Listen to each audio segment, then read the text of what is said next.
নমস্কাৰ মই সকলো জ্যোতি অনুৰাগীক মোৰ ফালৰ পৰা সম্ভাষণ জনাইছোঁ। মই আজি আপোনালোকৰ লগত এটা খুব অলপ আধ্যাত্মিক টাইপৰ ভিডিঅ'ৰ বিষয়ে ক'ম।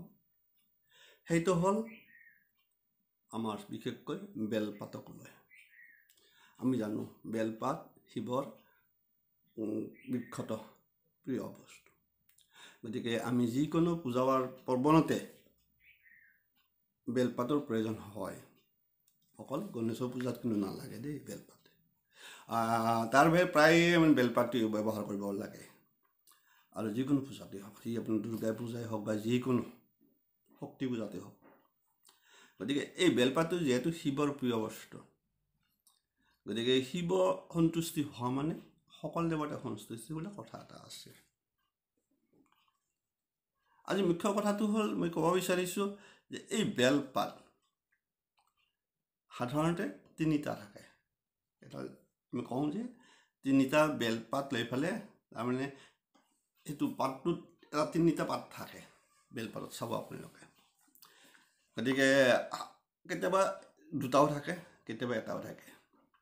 কিন্তু পাঁচমুখী বেলপাত বা চাৰিমুখী বেলপাত খুব ৰেয়াৰ, কম, নাপাব আপোনালোকে। কেতিয়াবা পাব পাৰে আৰু কেতিয়াবা সাতমুখীও থাকে। যদি সাতমুখী আৰু ভাল। গতিকে আপোনাৰ এটা কথা থাকিল, ইয়াৰ মুখ আপুনি যিটো দেখাই পাইছে যে আমি টিউবুলৰ নিচিনা হৈ থাকে।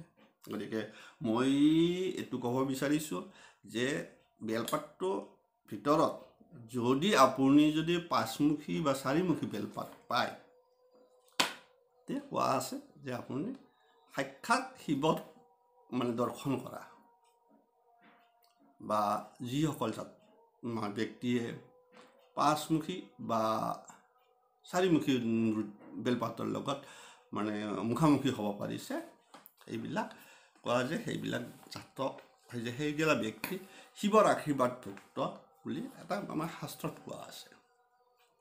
গতিকে খুব ৰেয়াৰ, আপোনালোকে চাব পাৰে চাৰিমুখী হয়তো পাঁচমুখী, যাতে পাই যাব পাৰে।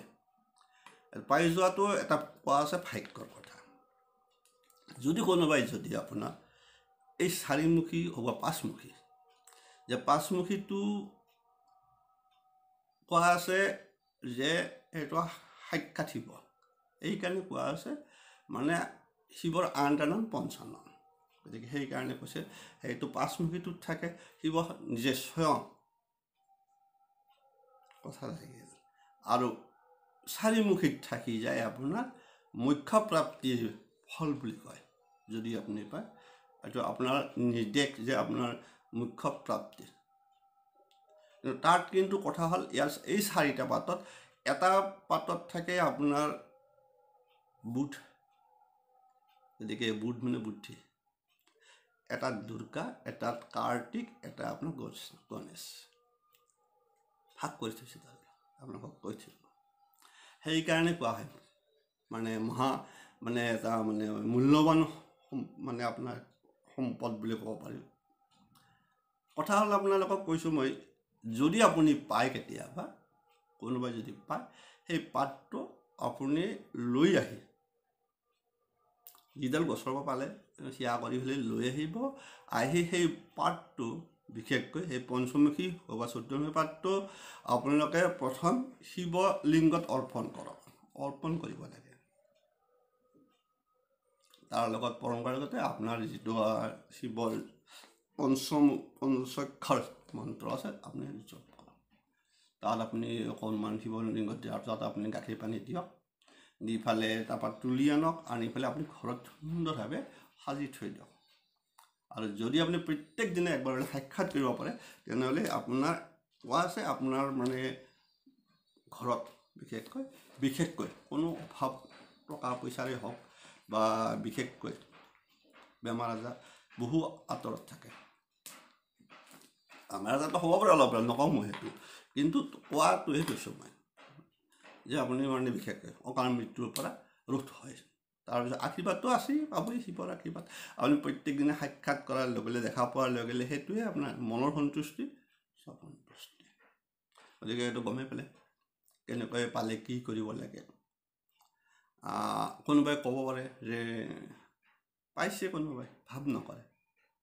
খুব কম পাব আপোনালোকে বিচাৰিব পাৰে বিচাৰক পাই যদি কেতিয়াবা আনি থৈ দিয়ক লগত থৈ দিয়ক ধুনীয়াকৈ আপুনি গ্লাছেৰে ফ্ৰেম বনাই থৈ দিয়ক আপোনাৰ হয়তো ভাল ঠাইত থৈ দিয়ক য'ত আপুনি সদায় একবাৰ আহি দেখা পালে যাতে নমস্কাৰ কৰিব পাৰে সেয়া কৰিব পাৰে অথবা আপোনাৰ থাপনাৰ ওচৰত থৈ দিয়ক অৰ্থাৎ য'ত আপুনি চাকি বন্তি জ্বলাই তাত থৈ দিয়ক ভক্তিভাৱে ক'ৰবাত গ'লে একবাৰ দৰ্শন কৰি সেয়া কৰি গুচি যাওক গতিকে এনেকুৱা কথা গতিকে মই ক'ব বিচাৰিছোঁ কি আপোনালোকক যে এই যে পঞ্চমুখী পাঁচমুখী তৈয়াৰ কৰোঁ খুব ভাল পায় আপোনালোকৰ নাপোৱা বুলি আপোনালোকে নাভাবিব মোৰ জীৱনকালত মই পাইছোঁ আজি আপোনালোকক ক'লোঁ মই পাইছোঁ